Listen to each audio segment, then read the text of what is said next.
Hello everyone.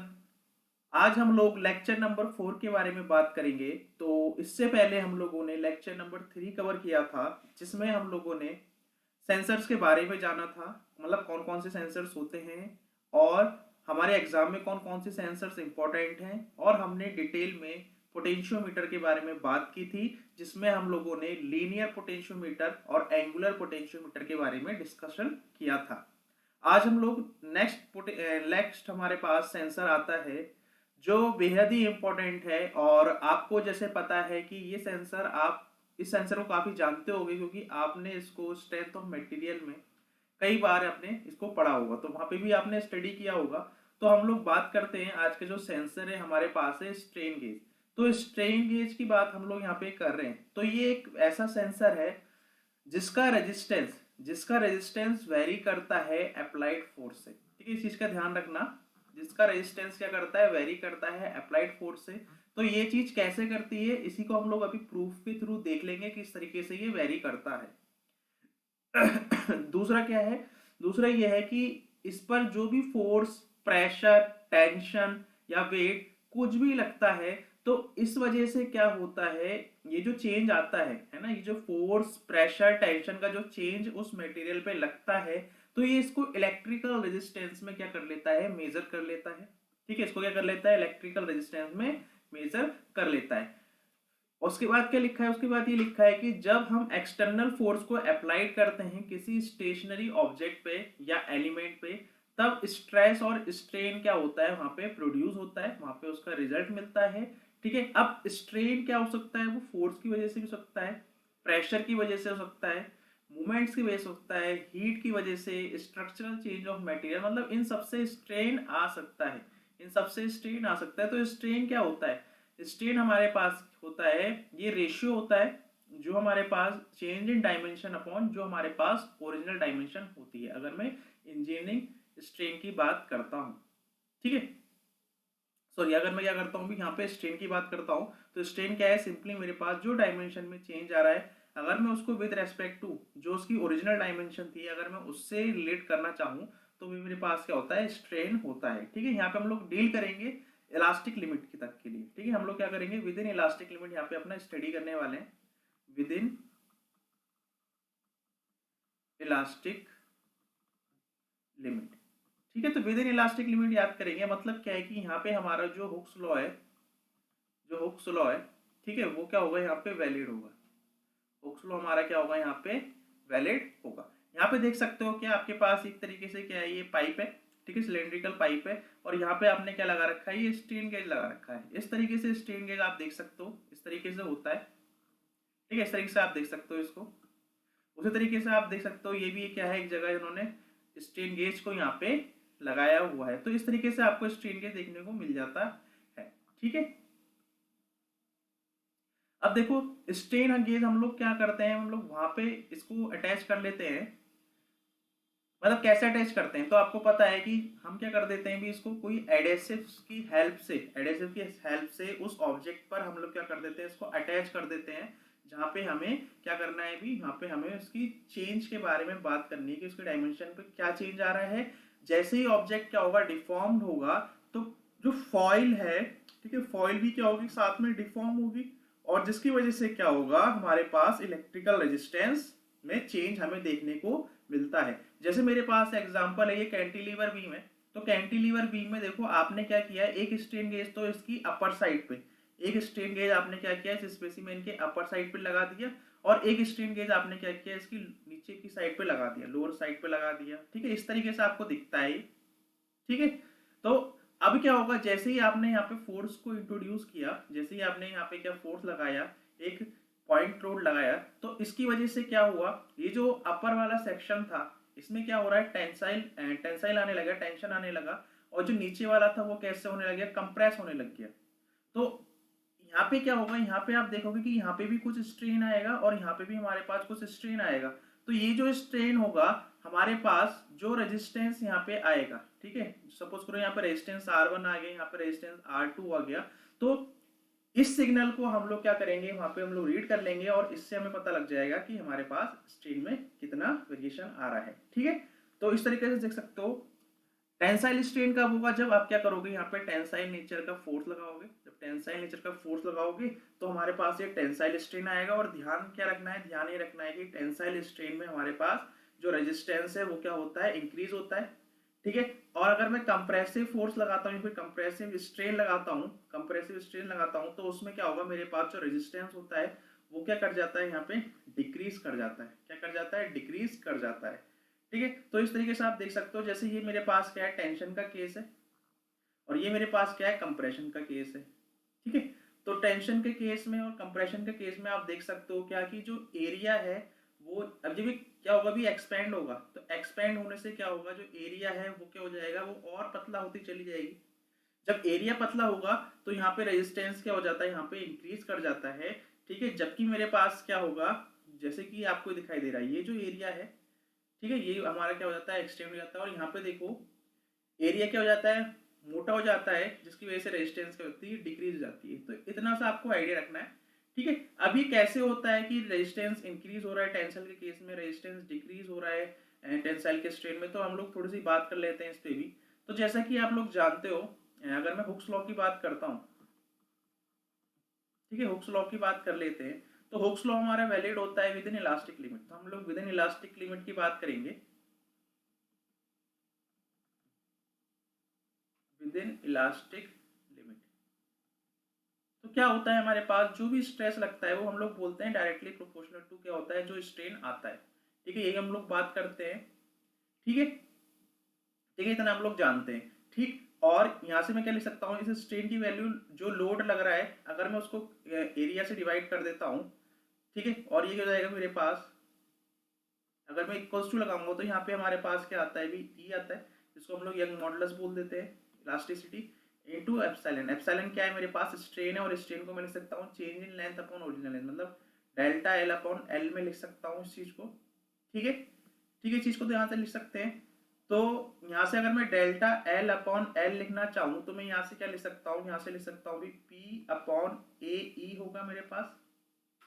ठीक है। यहाँ तक तो कोई परेशानी नहीं होनी चाहिए। ठीक है, इसको मैंने बोल दी क्वेश्चन नंबर 1। अब क्या करता हूं मैं, यहाँ से मैं यहाँ से लिख सकता हूं, देखो अगर मैं रेजिस्टेंस की बात करता हूं, रेजिस्टेंस की बात करता हूं, मेरे पास स्ट्रेन गेज है और वो कैसा है, इलेक्ट्रिकल कह सकता हूँ, एक सिग्नल प्रोड्यूस करने वाला है, तो उसमें एक रेजिस्टेंस आएगा उस वायर में। तो वो जो रेजिस्टेंस होगा वो किसके इक्वल होगा, रो इनटू एल अपॉन कितना था अभी, एरिया। तो क्रॉस सेक्शन एरिया हो जाएगा।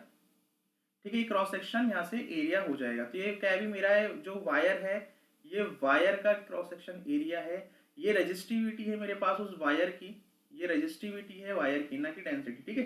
तो यहाँ से हम लोग देख सकते हैं, अगर मेरे पास भाई वायर है और वायर के लिए जो रेजिस्टिविटी है वो कांस्टेंट है और एरिया भी कांस्टेंट है, रेजिस्टिविटी भी कांस्टेंट है और एरिया भी कांस्टेंट है, तो ये यहाँ से ये बोल सकता हूँ कि जो मेरे पास जो आर है वो डायरेक्टली प्रोपोर्शनल टू क्या हो गया, एल हो गया। जो आर है मेरे पास, जो रेजिस्टेंस ऑफर्ड हो रहा है वो किसके डायरेक्टली प्रोपोर्शनल है, उस वायर की लेंथ के डायरेक्टली प्रोपोर्शनल है। ठीक है, यहाँ तक तो कोई परेशानी नहीं होगी। उसके बाद आप देख सकते हो कि अगर मैं ऐसा बोल पा रहा हूं तो मैं क्या लिख सकता हूं, यहाँ से लिख सकता हूं भी delta R directly proportional to delta L. इस तरीके से भी तो यहाँ से लिख सकता हूं मैं। ठीक है, इसको मैं ऐसे भी लिख सकता हूं, या मैं इसको इस तरीके से लिख सकता हूं, क्या डेल्टा आर, भाई रेशियो तो है ये रेशियो अगर मैं लिखना चाहूँ तो मैं इस तरीके से लिख सकता हूँ, delta R upon R equals to delta L upon L. इस तरीके से भी तो लिख सकते हैं। ठीक है। और आप देखो, अगर मैं यहाँ से फर्स्ट से देखता हूँ तो फ्रॉम फर्स्ट क्या करूंगा, मैं इस वाली वैल्यू को रिप्लेस कर देता हूँ अगर इससे, तो यहाँ से मुझे क्या मिल जाएगा, फ्रॉम फर्स्ट से मिल जाएगा delta R upon R equals to P upon A E, P upon A E. ठीक है। तो यहां से आप एक चीज देख सकते हो, क्या कि आपके पास ये जो एरिया है, ये मेरे पास क्या है, एरिया ऑफ, कह सकता हूं कि जो भी मेरे पास मेंबर है, ठीक है, क्रॉस सेक्शन एरिया किसका है, मेंबर का है, तो वो मेरे पास हो जाएगा। और ई मेरे पास क्या है भी, यंग मॉडुलस ऑफ इलास्टिसिटी है, यंग मॉडुलस ऑफ इलास्टिसिटी। ठीक है, और ध्यान क्या रखना है, ये जो ई है हम वो वाला लेंगे जिस डायरेक्शन के अलोंग हमारी लेंथ में वेरिएशन आ रहा होगा, मतलब जब जिस डायरेक्शन में फोर्स लगा रहा हूँ उस डायरेक्शन के अलोंग हमारे पास क्या होगा, जहाँ पे लेंथ में चेंज आएगा, मतलब लॉन्गिट्यूडनल वाला। क्या बोल रहा हूँ मैं, यहाँ पे हम लोग लेंगे यहाँ पे लॉन्गिट्यूडनल वाला। लॉन्गिट्यूडनल मतलब क्या है कि जिस डायरेक्शन में आप फोर्स लगाओगे उसी डायरेक्शन में हम लोग क्या देख रहे हैं, लेंथ का चेंज देख रहे हैं। तो मैं यहाँ पे लिख देता हूँ, ये चीज लिख देता हूँ, जिस डायरेक्शन में लोड लगाया जा रहा है उसी डायरेक्शन के अलोंग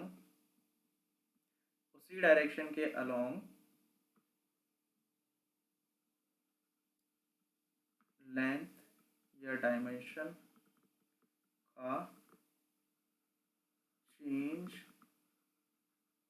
कंसीडर किया जाएगा। ठीक है भी, तो इस पॉइंट को आप ध्यान रख लेना कि जिस डायरेक्शन में हम लोग लोड लगा रहे हैं उसी डायरेक्शन के अलोंग जो लेंथ में चेंज होगा वही हम कंसीडर किया जाएगा। अब आप देखो यहाँ पे मेरे पास वो जो सेक्शन है, जो मेरे पास क्रॉस सेक्शन है, ठीक है, क्रॉस सेक्शन है एरिया मेंबर का, वो कैसा है भी यहाँ पे कांस्टेंट रहने वाला है। वो क्या है मेरे पास, कह सकता हूँ ये कांस्टेंट है, फिक्स है। उसी तरीके से ई भी मेरे पास क्या है, उस मटेरियल की प्रॉपर्टी, और मटेरियल की प्रॉपर्टी क्या होती है, कांस्टेंट होती है, फिक्स होती है। तो यहाँ से मैं अगर देखना चाहूँ तो मैं यहाँ से क्या बोल सकता हूँ कि जो डेल्टा आर है, जो डेल्टा आर है, ठीक है, हम लोग यहाँ से क्या कंक्लूड कर सकते हैं, हम लोग ये कंक्लूड कर सकते हैं कि जो डेल्टा आर है वो डायरेक्टली प्रोपोर्शनल है किसके, पी के। डेल्टा आर है वो क्या है, डायरेक्टली प्रोपोर्शनल है किसके, क्योंकि ये मेरे पास दोनों कांस्टेंट हो गए। तो यहाँ से मैं अगर मैं प्रोपोर्शनल लगाऊं तो यहाँ से कह सकता हूँ डेल्टा आर डायरेक्टली प्रोपोर्शनल है किसके, पी के। इसका मतलब ये है कि हमने यहाँ पे क्या निकाला, हमने ये निकाला कि delta R directly proportional to P, और पी मेरे पास क्या है, लोड है। पी मेरे पास क्या है, जो हम लोग लोड लगा रहे हैं। अब आप देखो, अगर आप टेंसाइल नेचर का लोड लगाते हो, अगर हम लगाते हैं टेंसाइल नेचर का लोड, अगर टेंसाइल लोड होता है तो इसका मतलब ये है कि हमारे पास जो P होगा वो क्या करेगा, इंक्रीज करेगा। और अगर P इंक्रीज करेगा तो मेरे पास, मतलब हम लोग टेंसाइल को जनरली क्या करते हैं, पॉजिटिव मानते हैं। तो टेंसाइल के नेचर में क्या होगा, मेरा जो P है, जो लोड है, वो क्या करेगा, इंक्रीज करेगा। तो उस रेस्पेक्ट में मेरे पास ये जो डेल्टा आर होगा, जो डेल्टा आर होगा वो भी क्या करेगा, इंक्रीज करेगा। इसका मतलब ये है कि टेंसाइल लोड के केस में हमारे पास जो रेजिस्टेंस होता है, जो रेजिस्टेंस होता है वो क्या करता है, इंक्रीज करता है। ठीक है, और अगर मैं सेकंड केस लेता हूं, कैसा, कंप्रेसिव लोड वाला, तो अगर मैं कंप्रेसिव लोड लगाता हूं तो उस केस में पी क्या करेगा, डिक्रीज करेगा, जिसके रेस्पेक्ट में डेल्टा आर की वैल्यू क्या करेगी, डिक्रीज करेगी।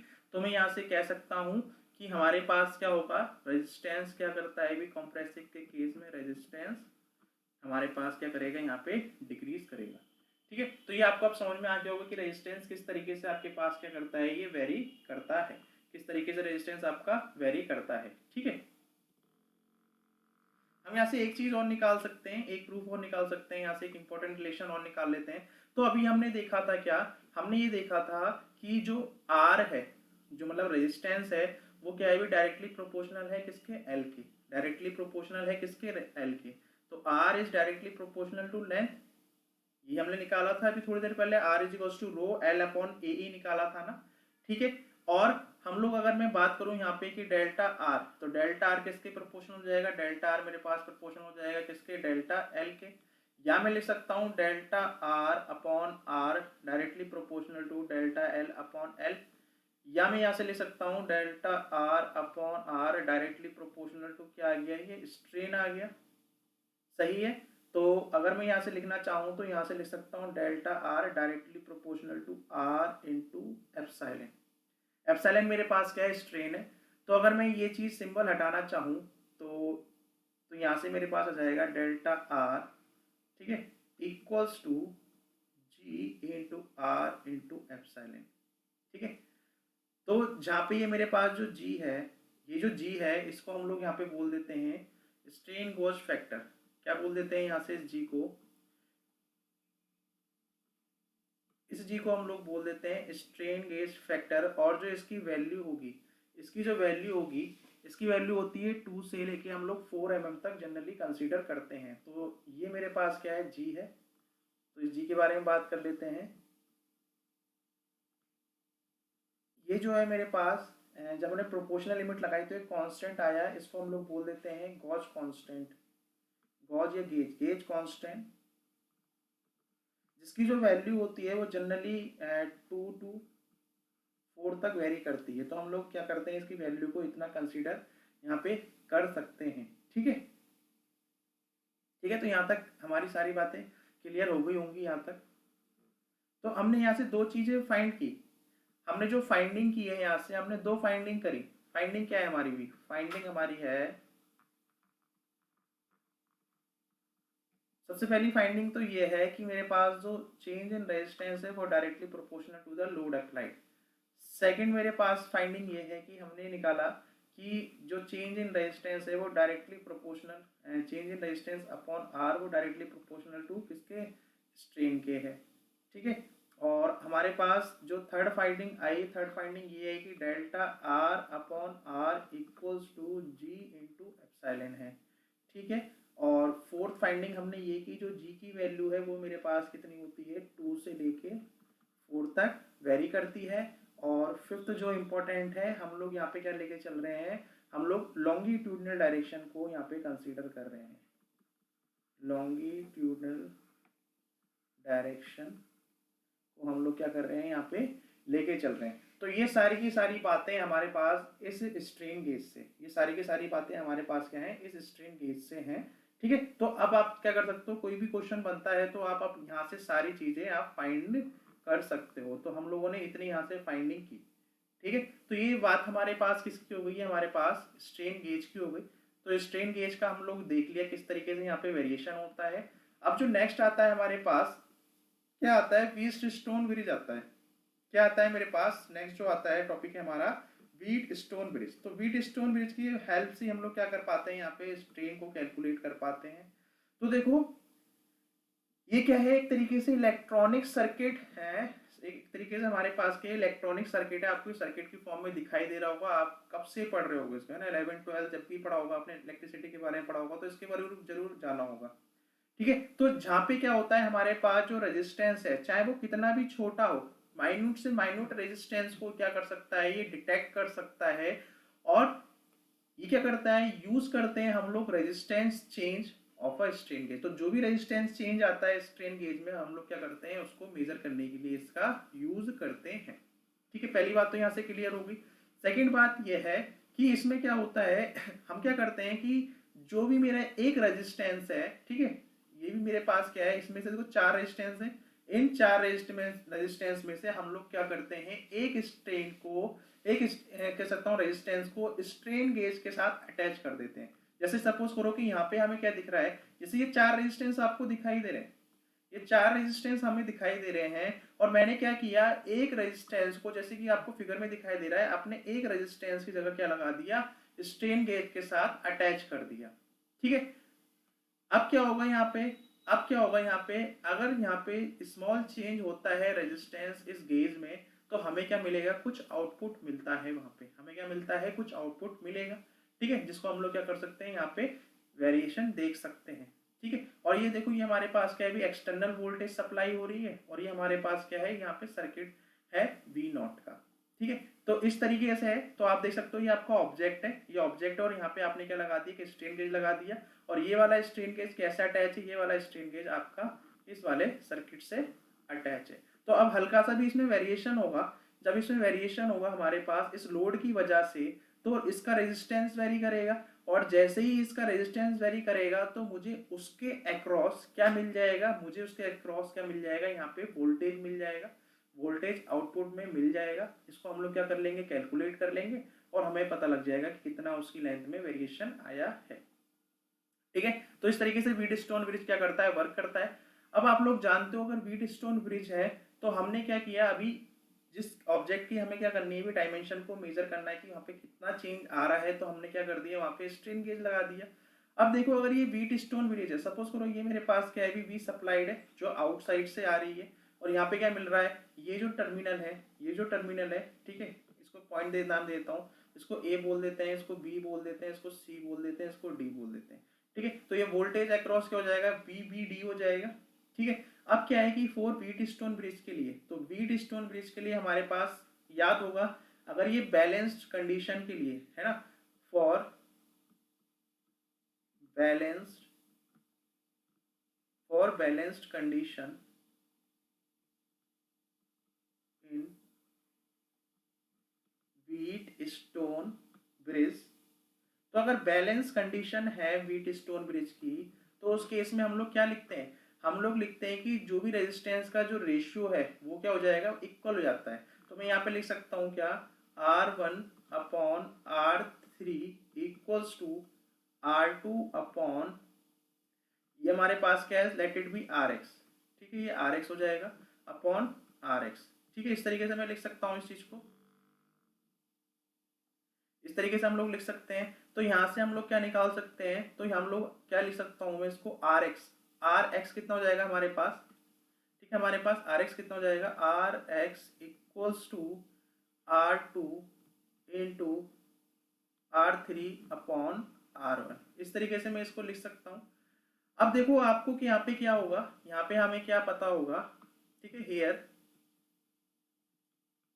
वी नो, हमें क्या पता होगा भी, यहाँ पे दो कह सकता हूँ रेजिस्टेंस के बारे में जानकारी हो, here we know R1 R2 and VS हमें क्या होंगे, यहाँ पे नोन होंगे, ये डाटा हमें क्या होगा, नोन होगा।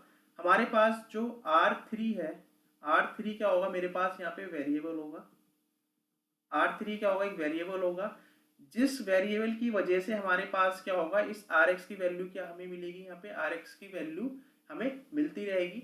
या मैं ऐसा बोलूँ क्या, जो स्ट्रेन गेज में हमारे पास चेंज आ रहा है इसकी वजह से, तो यहाँ पे RX कैलकुलेट होगा, और इस RX के कैलकुलेशन की वजह से, मतलब RX की जो भी वैल्यू आएगी उसके साथ मेरे पास ये जो R3 वाला रेजिस्टेंस है ये क्या करेगा, वेरी करेगा, जिसकी वजह से मुझे क्या मिलेगा, यहाँ से वोल्टेज कितना चेंज हो रहा है वो मैं यहाँ से कैलकुलेट कर सकता हूँ, ठीक है। तो इस तरीके से क्या होती है यहाँ पे इसकी वर्किंग होती है। तो यहाँ पे क्या होगा, मेरे पास R3 क्या होगा, वेरिएबल होगा, तो हम लोग कह सकते हैं देयरफॉर हम लोग क्या बोल सकते हैं, हम लोग बोल सकते हैं कि हम लोग क्या करेंगे,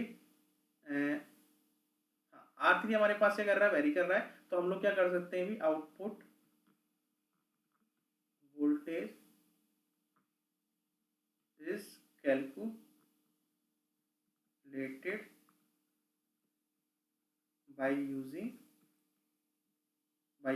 क्या करेंगे हम लोग, condition, by using these variation, ठीक है। तो जो भी वेरिएशन आएगा, वेरिएशन ऑफ एलिमेंट बोल दो, या आपके पास जो ऑब्जेक्ट है जिसकी आप क्या कर रहे हो, यहाँ पे चेंज निकाल रहे हो, ठीक है। तो इस तरीके से हम लोग क्या कर सकते हैं, कैलकुलेट आप लोग इजीली कर सकते हो। तो आप आउटपुट वोल्टेज निकाल सकते हो with the help of this RX। तो आपने क्या किया, अभी यहाँ पे सर्किट लगाया था, मतलब यहाँ पे आपका ऑब्जेक्ट लगा हुआ था इस तरीके से, आप देखो इस तरीके से ऑब्जेक्ट है, अब इसमें वेरिएशन होगा, तो इसकी वेरिएशन की वजह से क्या होगा, इस वाले को जिसको मैंने RX बोला है यहाँ पे चेंज आएगा, और इस RX की चेंज होने की वजह से मुझे क्या मिलेगा, यहाँ पे इस R3 में चेंज मिलेगा, ठीक है, मतलब या फिर हमने ये माना इसके सामने वाला इस R2 में चेंज मिलेगा, क्योंकि इसके अकॉर्डिंग ये वेरी कर रहा है, ये दोनों तो फिक्स है हमारे पास, भाई ये दोनों तो मेरे पास क्या है, यहाँ पे फिक्स है, ये दोनों मेरे पास फिक्स है, और इसके फिक्स होने की वजह से अब R2 और RX में वेरिएशन आएगा। अब जैसे जैसे मेरा RX वेरी करेगा उसके अकॉर्डिंग मेरा R2 मिलता जाएगा, और जब मुझे R2 मिलता जाएगा तो मैं क्या कर सकता हूँ, यहाँ से वोल्टेज को कैलकुलेट कर सकता हूँ। तो यहाँ से मैं क्या कर सकता हूँ, आउटपुट वोल्टेज को हम लोग क्या कर सकते हैं, कैलकुलेट कर सकते हैं, ठीक है। तो यहाँ तक बात समझ में आ गई। तो यहाँ तक हम लोग क्या कर सकते हैं, इस तरीके से हमारा ये व्हीट स्टोन ब्रिज वाला क्या करता है, वर्क करता है, ठीक है। अब जो नेक्स्ट आता है मेरे पास, इसकी जो एप्लीकेशन है हम लोग लोड सेल में भी देखते हैं, हम क्या करते हैं भी यहाँ पे लोड सेल में देखते हैं। तो लोड सेल में मेरे पास क्या होता है, इस तरीके से एक सिलेंडर होता है, और इसमें हम लोग क्या करते हैं, 4 स्ट्रेन गेज लगा देते हैं, क्या लगा देते हैं हम लोग, स्ट्रेन गेज लगा देते हैं, जैसे जिस तरीके से हमने अभी देखा कि व्हीट स्टोन ब्रिज में लगा रखा था, एक सर्किट बना रखा था, ठीक है। अब इसमें क्या करेंगे, जो स्ट्रेन गेजेस हैं हम लोग इस तरीके से अटैच करेंगे कि दो स्ट्रेन गेज कैसे होंगे मेरे पास, वो लॉन्गिट्यूडनल डायरेक्शन में होंगे, और दो स्ट्रेन गेज कैसे होंगे, वो ट्रांसवर्स डायरेक्शन में होंगे। मतलब क्या है कि जैसे कि मेरे पास क्या है, ये लोड सेल है, तो मैंने क्या किया, एक स्ट्रेन गेज को ऐसे लगाया है, मतलब जिस डायरेक्शन में फोर्स लगा रहा हूँ उस फोर्स की डायरेक्शन के हम लोग अलोंग क्या करेंगे, एक स्ट्रेन इधर लगा हुआ है और एक स्ट्रेन गेज इसके बैक साइड लगा हुआ है। अब क्या करूंगा, इस तरीके से मतलब ट्रांसफर डायरेक्शन में एक इस तरीके से स्ट्रेन गेज और एक इस तरीके से स्ट्रेन गेज। तो हमने क्या किया, इसके चारों तरफ क्या कर दिए, चार स्ट्रेन गेज लगा दिए हैं। अब हम क्या करने वाले हैं, वहां से हम लोग निकालने वाले हैं कि आउटपुट वोल्टेज कितना आने वाला है, ठीक है, आउटपुट वोल्टेज कितना मिलने वाला है। तो सपोज करो मैं यहाँ पे नेमिंग कर देता हूँ, ठीक है। तो हम लोग क्या करते हैं, पहले हम लोग यहाँ पे बना देते हैं लोड सर्किट डायग्राम बना देते हैं अपना।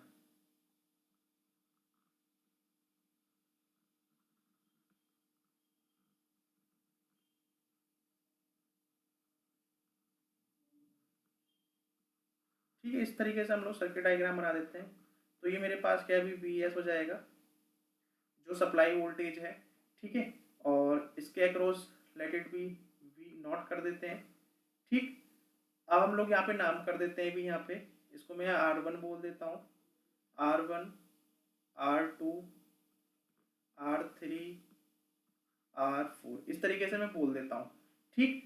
अब देखो यहाँ पे मैं क्या बोल रहा हूँ, मैं ये बोल रहा हूँ कि ये जो R1, तो इसको मैं R1 बोल देता हूँ, ये मेरे पास R2 हो जाएगा, ये मेरे पास R3 हो जाएगा, और जो इसके बैक साइड में जो आपको दिखाई नहीं दे रहा वो कितना हो जाएगा, मेरे पास R4 हो जाएगा, ठीक है।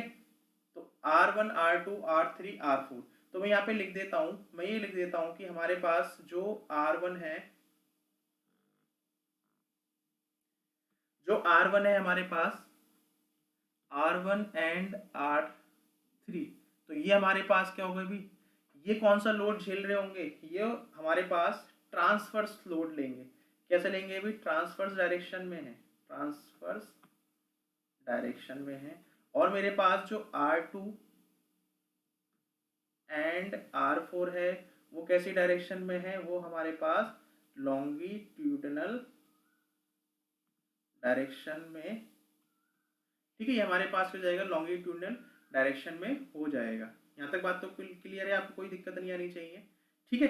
तो अब हम लोग क्या लिख सकते हैं, हम लोग लिख सकते हैं, हमने क्या जाना था, हम लोग जानते हैं, अभी हमने थोड़ी देर पहले डिस्कस किया था, वी नो दैट क्या, कि जो डेल्टा आर अपॉन आर है वो कितना लिखा था हमने, जी इंटू एप्सिलॉन लिखा था, यही लिखा था ना। क्या लिखा था हमने, delta R upon R equals to G into epsilon. Epsilon हमारे पास क्या था, जो स्ट्रेन आ रहा था, जो स्ट्रेन हमारे पास आ रहा था, और इस स्ट्रेन की वैल्यू को हम लोग लिख सकते हैं delta R upon R equals to G into P upon A into E, P upon A into E. और ई मेरे पास क्या है, ये लॉन्गिट्यूडनल वाला है, ई मैंने एल से दिखा दिया, मतलब क्या है, ये ई कौन सा है भी मेरे पास, ये लॉन्गिट्यूडनल वाला है। ध्यान रखना है इसको, जिस डायरेक्शन में हम लोग ये माना है तो ये हमारे पास लॉन्गिट्यूडनल डायरेक्शन का है, ठीक है। तो यहाँ से हम लोग क्या लिख सकते हैं, यहाँ से हम लोग लिख सकते हैं delta R equals to R into G, या फिर हम लोग ऐसे लिख सकते हैं इसको, इस तरीके से लिख सकते हैं क्या, इसको इस तरीके से लिख लेते हैं, G into R into P upon A into E into, मतलब एल, सॉरी क्या है मेरे पास, ये मैं दिखा रहा हूँ कि जो यंग मॉडुलस है in the direction of longitudinal, तो लॉन्गिट्यूडनल डायरेक्शन के लिए मैंने ई एल का यूज किया है, ठीक है। तो मैं क्या करूँगा, यहाँ पे ई एल यूज करूँगा अगर लॉन्गिट्यूडनल डायरेक्शन होगा, और अगर मेरे पास ट्रांसफर डायरेक्शन आएगा तो मैं इसको ई टी से शो कर दूंगा, ठीक है। तो यहाँ तक भी कोई दिक्कत नहीं आई होगी आपको, यहाँ तक कोई परेशानी नहीं होगी। अब देखो क्या, हाँ, अब देखो हम लोग क्या करते हैं कि व्हीट स्टोन की जो ब्रिज की जो इक्वेशन आती है, ठीक है, व्हीट स्टोन ब्रिज की इक्वेशन आती है, आउटपुट वोल्टेज जो मिलता है, ठीक है, जो आउटपुट वोल्टेज मिलेगा तो हम लोग उसको यहाँ से डायरेक्टली लिख सकते हैं, ठीक है, from wheat stone bridge equation, from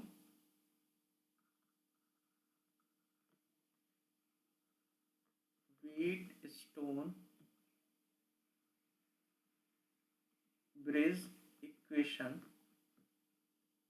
क्या है कि मेरे पास जो भी आउटपुट वोल्टेज होता है वो क्या होता है, जो भी मैं सप्लाई वोल्टेज करता हूँ, ठीक है। अब देखो सर्किट डायग्राम मेरा कहाँ गया, या हम लोग यहाँ पे बना लेते हैं सर्किट डायग्राम भी। देखो यहाँ मेरे पास क्या है भी R1 है, ये R2 है, ये R3 है, ये मेरे पास क्या है भी R4 है, ठीक है। तो इस तरीके से हमारे पास सर्किट डायग्राम है। या हम लोग क्या कर लेते हैं, सर्किट डायग्राम को चेंज कर लेते हैं थोड़ा सा, ठीक है, ताकि हमारे पास कैलकुलेशन ठीक रहे। तो इसको मैंने R2 कर लिया, या R3 रहने दो, इसको R4 कर लिया, ठीक है। इस तरीके से हो गया। तो अब मेरे पास जो सर्किट डायग्राम हो जाएगा उसको हम लोग लिखेंगे R3, मतलब जो भी चेंज आ रहा होगा R3 डैश, जब मैं लोड लगाऊंगा तो मेरे पास क्या आएगा, चेंज आता है, तो हम लोग लिख देते हैं इसको R3 डैश अपॉन, और देखो इस R3 के साथ में क्या है मेरे पास, इस R3 के साथ में मेरे पास ये R2 वाला है, तो हम लोग क्या कर लेंगे, तो देखो जब इसको आप हटाओगे तो क्या होगा, R3 प्लस R4, ठीक है, इस तरीके से लिख सकते हैं। तो हम लोग लिखेंगे R3 डैश कितना आ जाएगा भी, R3 dash plus R4 dash minus R, अब देखो R3 वाला है तो अब मैं लिखूंगा यहाँ पे 2 वाला, R2 dash upon R2 dash plus R1 dash, ठीक है। तो इस तरीके से हमारे पास एक क्वेश्चन आती है, आउटपुट जो वोल्टेज हम लोग निकालते हैं वो इस तरीके से आता है इन टर्म्स ऑफ रेजिस्टेंस, जहाँ पे ये R2 dash, R3 dash, R4 dash और R1 डैश हमारे पास क्या है, जो चेंज आया है रेजिस्टेंस में, जिसको मैं अभी डेल्टा R से रिप्रेजेंट कर रहा था। तो ये हमारे पास क्या है भी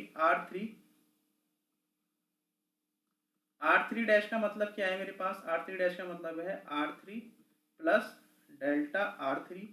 उसी तरीके से अगर मैं R4 डैश लिखूंगा तो R4 डैश कितना होगा, R4 प्लस डेल्टा R4। उसी तरीके से अगर मैं R2 डैश लिखूंगा तो R2 प्लस डेल्टा R2, और R1 डैश लिखूंगा तो R1 प्लस डेल्टा R1, ठीक है। अब देखो यहाँ पे दो चीजें थी, मतलब दो टाइप की लोडिंग लग रही थी। जो हमारे पास मैंने बोला था कि जो 1 और जो 3 है, एक ये 1 वाला और ये 3 वाला है, ये कैसे लोड बियर कर रहे हैं, ये हमारे पास ट्रांसवर्स लोड बियर कर रहे हैं, ठीक है। तो ट्रांसवर्स लोड बियर कर रहे हैं, तो आप जानते हो क्या, पॉइजन रेशियो जानते हो, तो पॉइजन रेशियो से हम लोग क्या लिख सकते हैं, पॉइजन रेशियो, तो पॉइजन रेशियो से हम लोग लिखते हैं क्या, जो म्यू से रिप्रेजेंट करते हैं वो क्या होता है, माइनस, माइनस क्या लिखते हैं भी, एप्सिलॉन जो ट्रांसफर्स होता है अपॉन एप्सिलॉन जो लॉन्गिट्यूडनल होता है। तो मैं यहाँ से क्या लिख सकता हूँ, जो एप्सिलॉन टी की वैल्यू है वो कितनी हो जाएगी, माइनस का म्यू इंटू एप्सिलॉन एल। तो मैंने क्या किया, जो स्ट्रेन ट्रांसफर्स डायरेक्शन में आ रहा था उसको मैंने स्ट्रेन रिप्रेजेंट कर दिया किसकी फॉर्म में, लॉन्गिट्यूडनल की फॉर्म में। तो ये मेरे पास क्या है, ये ट्रांसफर स्ट्रेन है,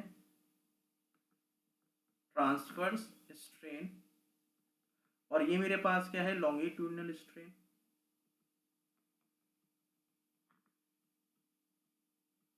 तो ये मेरे पास क्या है, लॉन्गिट्यूडनल स्ट्रेन है। अब क्या कर सकते हैं हम लोग, इसकी वैल्यू को यहाँ पे लिख सकते हैं क्या, तो आप लिख सकते हो, देखो आर डेल्टा R3, तो डेल्टा R3 की वैल्यू कितनी थी यहाँ पे, देखो डेल्टा R, तो डेल्टा R कितना आया था हमारे पास, डेल्टा R मेरे पास आया था, अब देखो ये आया था, कितना आया था, इतना आया था, G into R P upon A into E, इस तरीके से लिखा हुआ था। तो हम लोग इसी को लिख लेते हैं,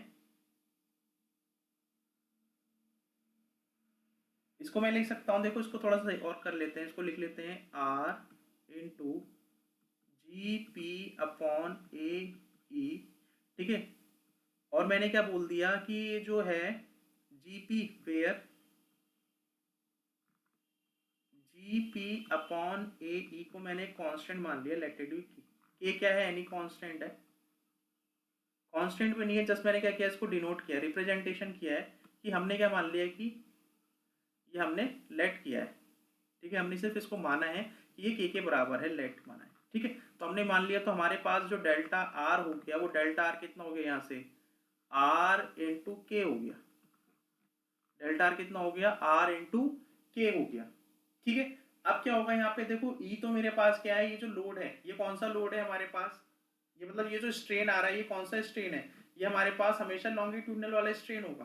तो लॉन्गिट्यूडनल स्ट्रेन है तो यहाँ पे हमारे पास ये सीधा रिलेशन चल जाएगा। लेकिन अगर मेरे पास ये स्ट्रेन कौन सा आता है, अगर मेरे पास ये स्ट्रेन आता है ट्रांसवर्स वाला, तो मैं क्या लिख दूंगा, इस एप्सिलॉन की जगह क्या लिख सकता हूँ, एल की जगह लिख सकता हूँ, सॉरी इस ट्रांसवर्स की जगह लिख दूंगा माइनस का म्यू इंटू एप्सिलॉन हो जाएगा एल।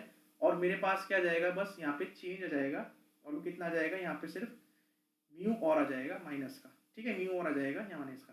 तो ये बात समझ में आ रही होगी। इसका मतलब ये मैं बोलना चाह रहा हूँ क्या कि फॉर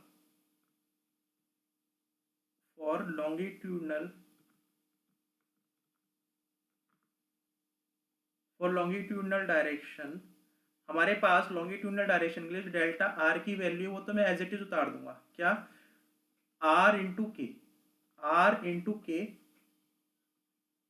आर इंटू के, ठीक है। लेकिन अगर मैं बात करूं फॉर ट्रांसवर्स डायरेक्शन, तो ट्रांसवर्स डायरेक्शन के लिए हम लोग क्या लिखेंगे, यहाँ पे ट्रांसफर डायरेक्शन लिखूंगा delta R equals to R, और क्या करूंगा, यहाँ पे जो के है, के की जगह आ जाएगा मेरे पास माइनस का म्यू इंटू के। कितना आ जाएगा, माइनस का म्यू इंटू के, मतलब मैं यहाँ पे लिखूंगा माइनस का mu into R into K, ठीक है। तो इस तरीके से हम लोग यहाँ पे क्या कर सकते हैं भी, इसको रिप्रेजेंट करेंगे, ठीक है। तो अब समझ में आ गया होगा। तो अब हमें क्या करना है, बस यहाँ पे सब्स्टिट्यूट करनी है वैल्यूज और फिर बाद में इस फर्दर इक्वेशन में सब्स्टिट्यूट करेंगे। तो हम क्या लिख रहे थे यहाँ पे, सबसे पहले हम लोग लिख रहे थे R3 की, पहले हम लोग लिखते हैं पॉजिटिव वाली वैल्यू। तो ट्रांसफर्स रेजिस्टेंस के बारे में बात कर लेते हैं, पहले लॉन्गिट्यूडनल ले लेते हैं। तो लॉन्गिट्यूडनल रेजिस्टेंस, तो लॉन्गिट्यूडनल रेजिस्टेंस हमारे पास हो जाएगा, कितना हो जाएगा भी, कौन कौन से हैं हमारे पास, एक तो है R2 डैश और एक है मेरे पास R4 डैश। तो R2 डैश और R4 डैश को हम लोग लिख सकते हैं R2 डैश हो जाएगा मेरे पास R प्लस कितना था फिर डेल्टा R, मतलब R2 और एक डेल्टा R2 हो जाएगा। और मैंने अभी आपको बताया कि इसको तो एज इट इज लिख देते हैं, और यहाँ पे क्या जाएगा मेरे पास, यहाँ पे देखो ये जो डेल्टा आर की वैल्यू कितनी है, आर इंटू के है, तो ये मेरे पास हो जाएगा R2 इंटू के। और यहाँ से क्या कर सकता हूँ, R2 कॉमन लेके 1 प्लस के लिख सकता हूँ यहाँ से, ठीक है, ये R2 डैश आ गया, ठीक है। उसी तरीके से अगर मुझे R4 डैश लिखना है तो R4 डैश हो जाएगा R4 प्लस डेल्टा R4, और ये कितना हो जाएगा अभी R4 प्लस R4 इंटू के, और लिख सकता हूँ अभी R4 कॉमन ले लूँगा तो 1 प्लस के आ जाएगा, ठीक है, 1 प्लस के आ जाएगा।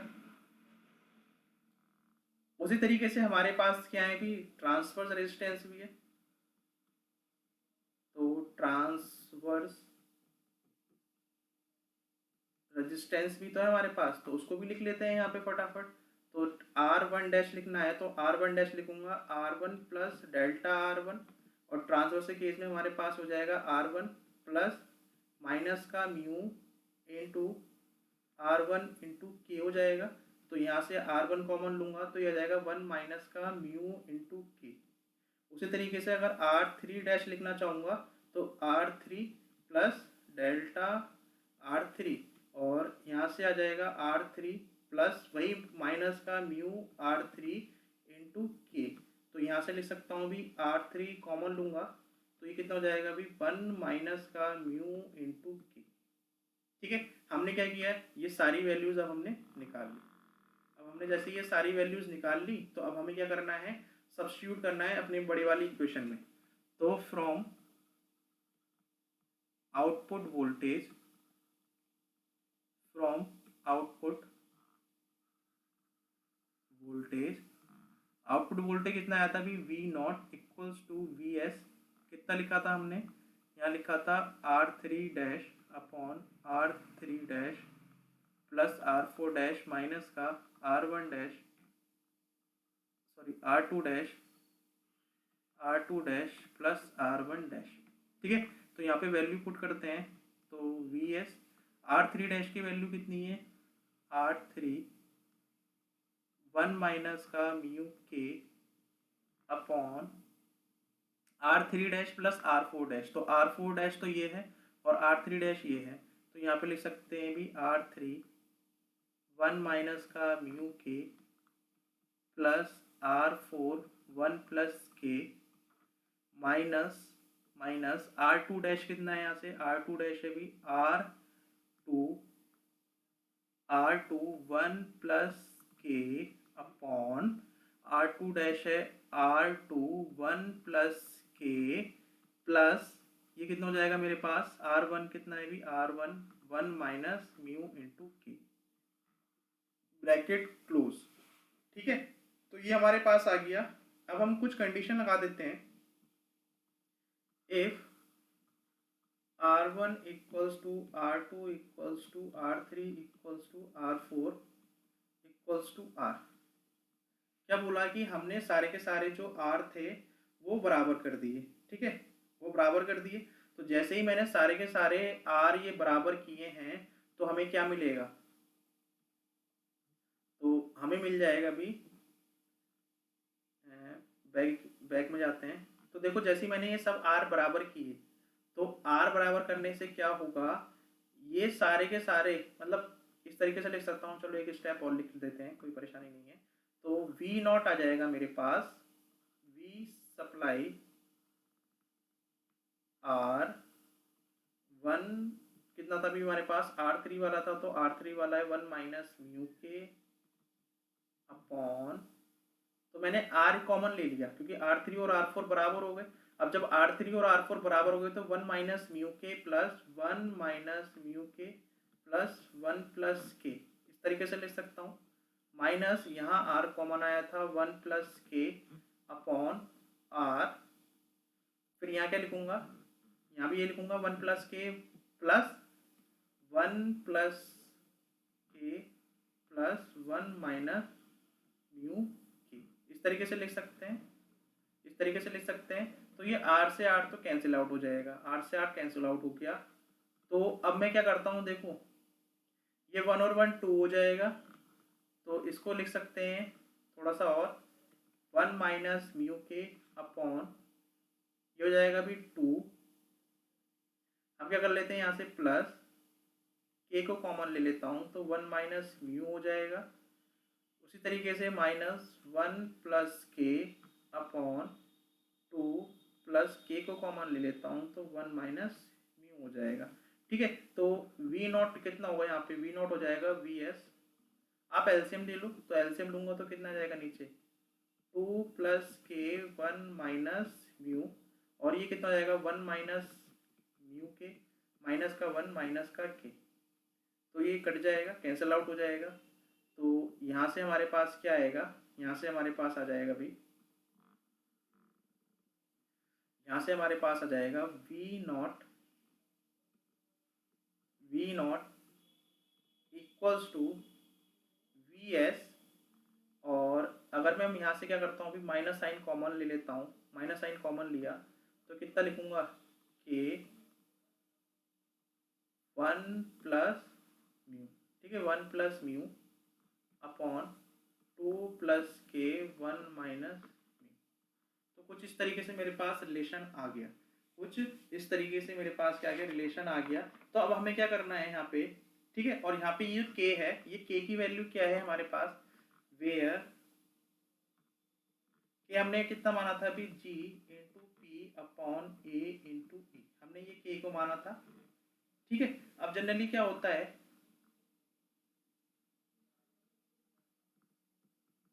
जनरली क्या हम लोग लेते हैं, ये जो के इंटू 1 माइनस म्यू की वैल्यू है वो क्या है 2 से काफ़ी छोटी है, और ये 2 से अगर छोटी है तो मैं क्या बोल देता हूँ कि 2 प्लस के 1 माइनस म्यू कितना हो जाएगा, ये ऑलमोस्ट 2 के इक्वल हो जाता है। तो ये हमारे पास क्या होता है, ऑलमोस्ट इसके इक्वल हो जाता है। ठीक है, तो अब हमारे पास क्या बचेगा यहाँ पे, तो जब ये ऑलमोस्ट 2 के इक्वल हो जाएगा तो हम क्या करेंगे, इसकी जगह क्या रिप्लेस कर देंगे, इसकी जगह हम लोग इस 2 को रिप्लेस कर देंगे, क्या कर देंगे, इसकी जगह हम लोग 2 को रिप्लेस कर देंगे। तो हमने क्या किया अभी यहाँ पे, हमारे पास जो इक्वेशन आई थी V S equals to, sorry V naught है ना, output voltage equals to V supply, और ये माइनस का चल रहा था, और ऊपर हमारे पास क्या था, अभी ऊपर हमारे पास था माइनस का के, मतलब यहाँ पे लिख सकता हूँ के 1 प्लस म्यू अपॉन 2, ठीक है। और क्या लिख सकता हूँ, अब इस के की वैल्यू को हम लोग लिख देते हैं यहाँ पे, इस के की value V naught equals to minus का V S by 2 1 plus mu, और के की वैल्यू कितनी थी हमारे पास, के की वैल्यू थी जी into P upon A into. तो ये जो आपका आउटपुट वोल्टेज मिलता है, ठीक है, ये जो आउटपुट वोल्टेज है यही हमारा फाइनल यहाँ पे रिजल्ट है, ठीक है। तो ये फाइनल रिजल्ट है, या ध्यान रख लेना इसको। वैसे तो ये मेंस में ही आएगा तो प्री के लिए तो इतना इम्पोर्टेंट नहीं है, लेकिन जैसे आप फॉर्मूले याद करते हो तो इसको भी ध्यान रख लेना, ठीक है। के की टर्म्स में भी याद कर लेना, तो कोई परेशानी नहीं है। तो ये हमारे पास क्या आएगा भी, फाइनली आउटपुट वोल्टेज आएगा, जितनी देर से हम लोग क्या कर रहे हैं यहाँ से इसको निकालने की कोशिश कर रहे थे, ठीक है। तो इतना मतलब बड़ा है ये रिलेशन। तो इस तरीके से आप क्या कर सकते हो भी, यहाँ से स्टार्ट किया है तो इस तरीके से आप इसको नोट डाउन कर सकते हो, ठीक है। तो अब बात कर लेते हैं हमारे पास जो इंस्ट्रूमेंट है, मतलब जो स्ट्रेन गेज है उसकी एप्लीकेशन कहाँ कहाँ पे है। तो सबसे पहले तो हम लोग देख लेते हैं कि स्ट्रेस एनालिसिस में यूज होता है और डायग्नोसिस में यूज होता है, जो भी मशीन्स या फिर फिनल एनालिसिस होते हैं। पहला तो पॉइंट ये हो गया। उसके बाद देख सकते हो कि multi axial stress fatigue testing में या प्रूफ टेस्टिंग में, रेजिडुअल स्ट्रेस मेजरमेंट में, बेंडिंग डिफ्लेक्शन, मतलब जहाँ पे हम लोग क्या करते हैं पूरी स्ट्रेंथ ऑफ मटेरियल को डील करते हैं। उसी तरीके से आप देख सकते हो कंप्रेशन एंड टेंशन मेजरमेंट और स्ट्रेन मेजरमेंट में भी हम लोग क्या करते हैं, इसका यूज करते हैं। और कह सकते हैं मशीन टूल्स और सेफ्टी के लिए भी हम लोग क्या करते हैं, इन सेंसर्स का यूज करते हैं। तो एक बार ओवरव्यू ले लेना कि एप्लीकेशन क्या क्या होती है। तो मतलब जनरली इसे पूछा नहीं जाता इससे, लेकिन जब पढ़ रहे हो तो आपको थोड़ा बहुत एप्लीकेशन का आइडिया होना चाहिए, ठीक है। तो आज का लेक्चर देखो इतना ही है, ठीक है। आज का लेक्चर मतलब इतना ही है क्या, आपकी पूरी सॉम लगी यहाँ पे, पूरी स्ट्रेंथ ऑफ मटेरियल लगी, और कुछ नहीं किया हम लोग, बस स्टेप बाय स्टेप बढ़ते चले गए, ठीक है। तो इसी तरीके से हमारे पास ये जो सेंसर है, हमारे पास जो स्ट्रेन गेज सेंसर है, ये भी क्या हुआ यहाँ पे कंप्लीट हुआ। तो इस सेशन को यहीं पे एंड करते हैं। वीडियो कैसा लगे जरूर बताइएगा। थोड़ा सा लंबा हो सकता है, लेकिन कोई बात नहीं है, आप उसको मतलब कह सकता हूँ कि चाहे स्किप कर लीजिए स्टेप, अगर आपको लगता है कि सूटेबल है स्किप कर लीजिए, नहीं तो आप क्या कर सकते हो थोड़ी सी स्पीड बढ़ा के भी आप देख सकते हो। वहाँ पे ऑप्शन आता है कि आप क्या कर सकते हो इस वीडियो को स्पीड में भी देख सकते हो, ठीक है, ताकि आपको ये जो कैलकुलेशन वाला पार्ट था ये समझ में आ जाए, ठीक है। तो इस सेशन को भी यहीं एंड करते हैं। तो आप प्लीज़ जो आपका कर्तव्य है वो आप करते रहिए, जो हमारा कर्तव्य है वो हम लोग कर रहे हैं, ठीक है। बाकी शेयर सपोर्ट ये सब आप करते ही रहते हो, ठीक है। तो करते रहिएगा इसी तरीके से, अपना प्यार बनाए रखिए हम पर। तो मिलते हैं नेक्स्ट लेक्चर में, ठीक है। तब तक के लिए थैंक यू।